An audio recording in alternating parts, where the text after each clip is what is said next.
I think that's me done now. Have I got to just present this? Put it out the back. Right, I've got to put it out the back. Carefully.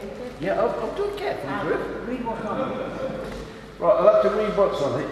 The Derek Oyston Award in conjunction with Gala for a group or individual who has made an outstanding contribution to the aims and objectives of Campaign for Homosexual Equality. And the 2009 prize is awarded to Sue Sanders in recognition of her outstanding work for Schools Out, which has been, as I told you, my story coming down on the train, which has been just amazing.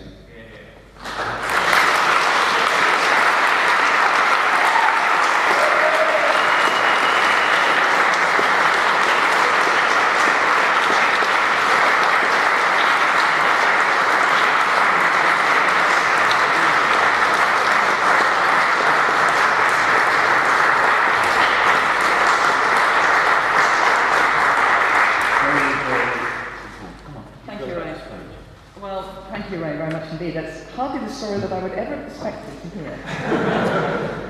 Quite extraordinary.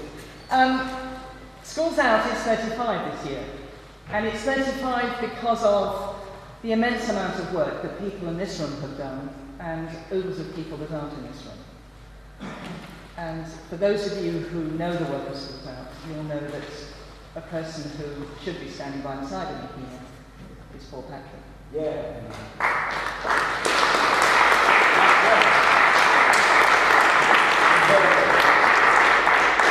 Something very special about the water in Burnley. 3 years ago, when we had the pre-launch at the TUC conference, it felt like it was, I'm Spartacus too. I think about 6 people had their hands up saying they came from Burnley. And one of them was Ian McKellen, and one was Alan Horsfall, who was there, who was so important to be there, and one was Paul. So, and I think there were 2 or 3 others as well. So there's a big gap here. Paul should be up here, and bless his heart for his work. We've been talking history, we've been talking longevity, and I need to say a really big personal thanks to my partner of 21 years, Gina Derek. Yes, let's give it a round of applause.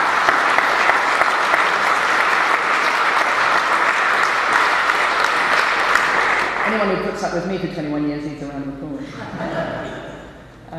Not an easy woman, constantly working my socks off, and it's not easy, and I'm incredibly grateful to her.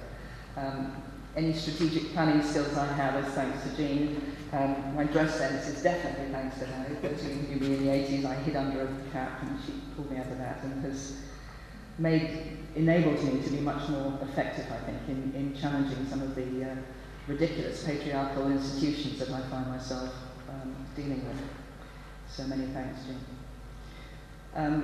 Tony Fennick has moved into taking over the co-chair and has been amazing. And the fact that we have not just maintained ourselves as Schools Out, but sort of developed in the last 18 months is very much thanks to him. So bless your heart, Tony. Thanks you for stepping in there and doing all the amazing work.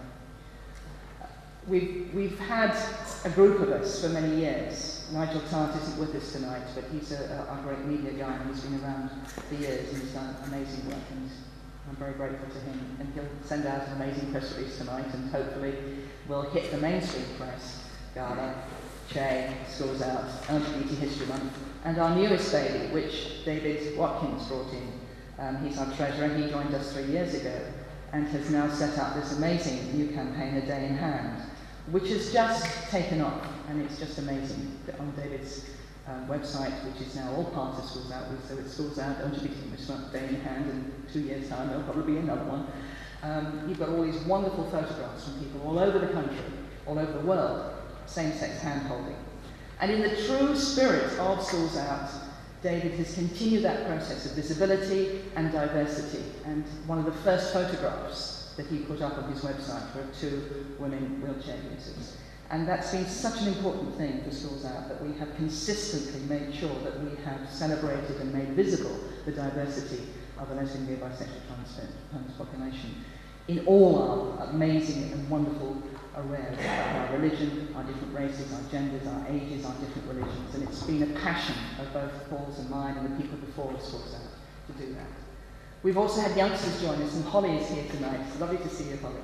I met her when 15, 16? 15. She'd just been the prom queen, first time that she'd been part of a group that set up the proms with Channel 4. And we bumped into each other at Channel 4 and she said, I want to work with you. And bless her heart, she did, and has organised this beautifully. We now have a decent membership set up. So those of you who moan and say you never get a newsletter, it's beginning to happen. We now will have newsletters, very much thanks to Holly getting in there and sorting us all out. So it's been an amazing journey working with incredibly talented people in the Schools Out and LGBT History Month and now Day in Hand group. I hope we do make a difference. Nick is here tonight, who makes now both websites function, both LGBT History Month and the Schools Out website, because we've just lost our person there. He does hours of work to make sure both those websites look really good. We punch above our weight, and it's thanks to the team players, it's thanks to all the work that all the people have done behind the scenes. The way LGBT History Month has taken off is breathtaking. I mean, when I first announced it, and I think there's somebody here from the Paradise Press, Ian, where are you? You were there, weren't you, the very first night when I was at the amnesty of the thing, and everybody thought I was dotty. I thought I was dotty. But it's happened, and if you think now, the 6th year, 2010, we'll have the pre-launch in the British Museum. We'll have 3 events on the 19th of November. In the morning, Tony's going to be taking kids through LGBT artefacts in the British Museum, and they'll go off and look at them in the museum. In the afternoon, we're sharing best practice of how to celebrate LGBT History Month in a school, and in the evening, we'll have Michael Cashman in there and doing the big sort of ta-ra, we're starting, and everybody else needs to be thinking about it, with Trevor Phillips and with Keith Moffat of Camden. And the British Museum will be launching their brand new LGBT virtual tour of the British Museum. National Portrait Gallery, Victoria and Albert, tiny little gay organisations up and down the country. LGBT History Month has come alive, and here we are tonight looking at an archive. And here is a straight institution saying that they're really excited to have an lesbian, gay, bisexual, transgender archive. And it seems to me vitally important that not only do we have our own archives with LGBT things in, but we also infiltrate the mainstream, so that we are literally everywhere. Yes, we have our special places, but also that we are in the main places as well, like the V&A, the National Portrait Gallery, the Bishopsgate Institute, the London Museum. We need to be out and proud. We have a long way to go. There are 3 areas where it's really still very tough: schools, sport, and religion. Schools Out has worked hard. We've done a lot of work. We've made a lot of changes. We still have a ways to go. I was only rung up 2 days ago by Kent Radio saying, how do you feel about this word gay being used? And beforehand, a whole bunch of kids saying, oh, we're just being jokey. When we say something's gay and it's derogative, no, we don't really mean about homosexuals. But of course, you and I know that what it does is it sets up that attitude and atmosphere that is then dangerous, which then gives permission to the bullying, which then leads to the physical attack. And we all know that homophobic crime is on our streets.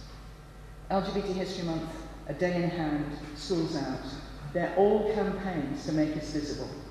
They're all campaigns which makes it clear that as a community we are diverse, we are wonderful, we are proud, we've been here before, and we're going to be here right the way through into the future. And every one of you in this room have done something towards that. I feel very privileged to receive this. It's terribly important. To get something from your peers means enormous. But I know, really, in my heart, it's for all of you. Thank you.